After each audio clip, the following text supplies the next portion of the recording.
Hi guys. I hope everybody's doing okay. So I'm at this point in module two, you guys are supposed to begin reading my book, Migration Trust Networks. And in this book, you guys are supposed to get an idea of how migrant social networks function in order to uh, sort of like so the migrants can come to the United States and um, how they can do an undocumented trip and how they can survive as undocumented migrants, um, despite the fact that they are not, legally in the country and that kind of thing. Um,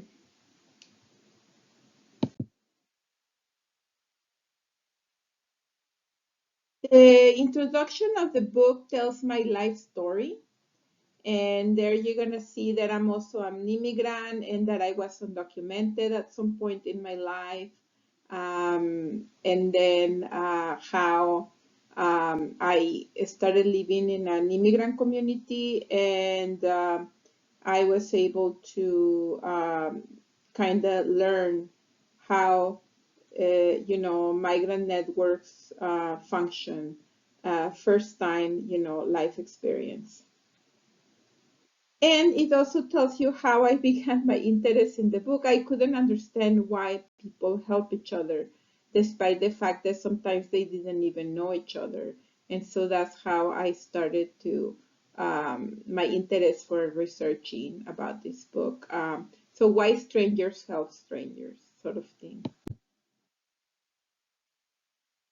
So, first of all, it is important to understand that Mexican migration is very unique.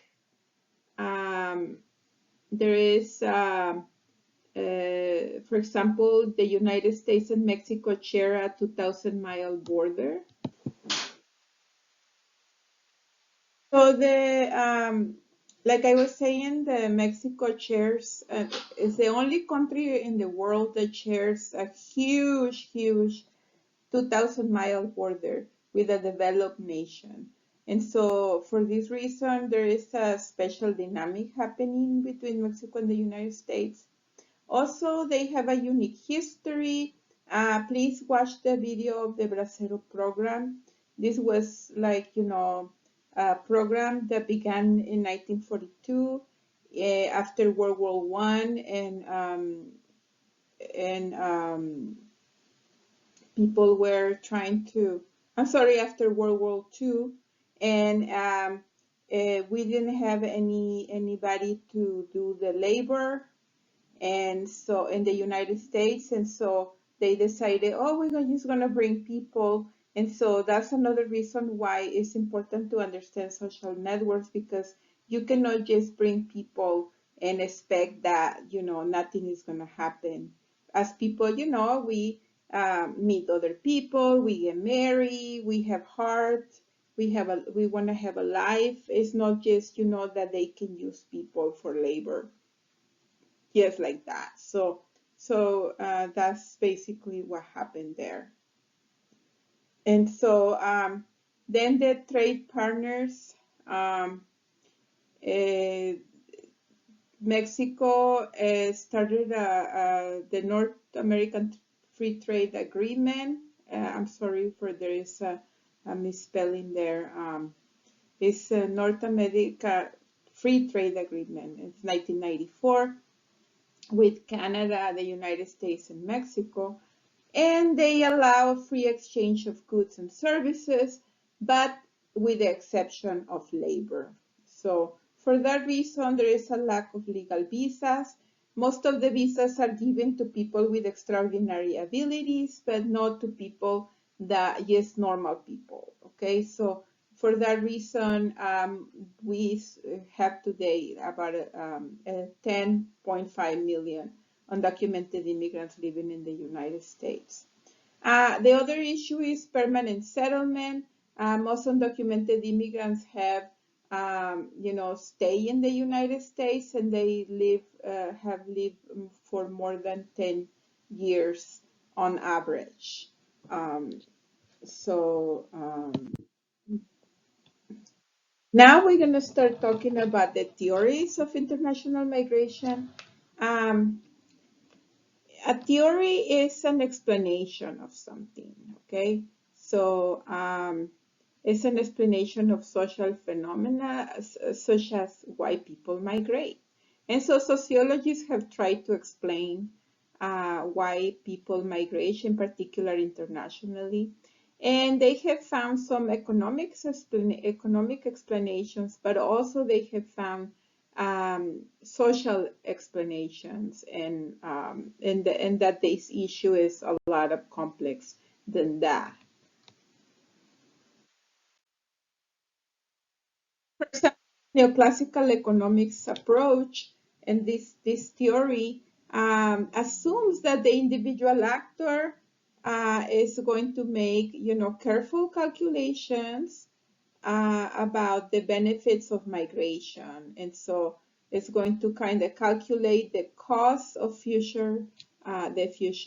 cost of migration, the future income, and all this calculated carefully. And if the actor is going to be making more money at the place's destination after all the other expenses, then this actor might decide to migrate. Mm. The macro neoclassical economics theory is what I was talking about in terms of the push and pull forces reaching an equilibrium, and such as demand and supply for labor. If we have more demand for cheap labor, we're going to have a bigger supply, which is going to be um, rich. So the new economics of labor migration, this theory assumes that the decision to migrate is made by the family as a unit, or members of a group, or for the community, and not the individual. So then the family or group takes into account the market failures, such as lack of credit, and the possible losses attributed to problems in the market, such as losing their job, losing their crops, not having unemployment benefits. There is no welfare in these places. So if you lose your job, you don't have anything to eat, there is nothing for you, like in the United States. So the family then decides that in order to protect themselves, they're going to send a member of the family abroad so this person can send remittances back home. Then there is the social networks theory, which considers social capital, which has to do with the benefits that the of migrant that the prospective migrant has from having contacts abroad. And so social capital theory says that the people migrate as a result of having contacts abroad. Why? Because having these contacts can reduce the cost and the risks associated, especially with the unauthorized migration movement.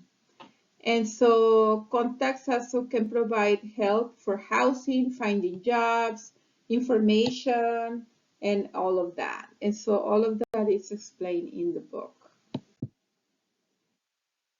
The social capital theory leads to, also is related to what is called cumulative causation theory.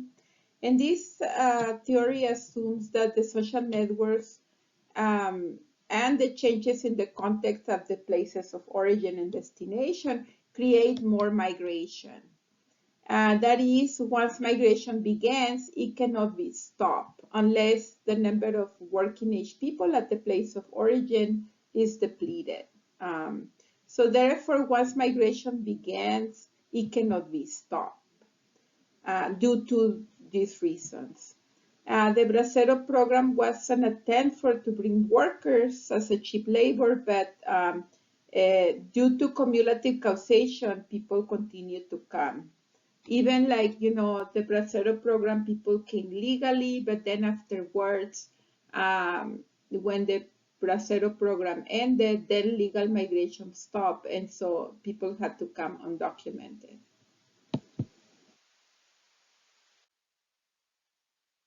Another factor for cumulative causation is called relative deprivation, which is when the neighbors see each other at the place of origin and they see that the other neighbor has more things, they're renovating their house, their kids have, things to go to school. And so that person also wants to migrate or they want to improve their home and stuff like that.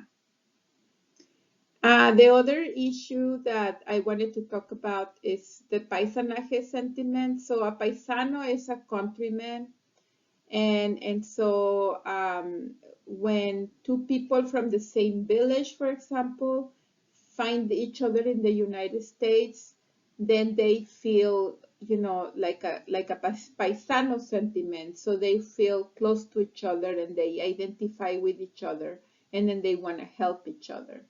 So these are some of the things that I wanted to talk about. In the next lecture, I'm going to continue with the other factors that lead for strangers to help strangers. Thank you.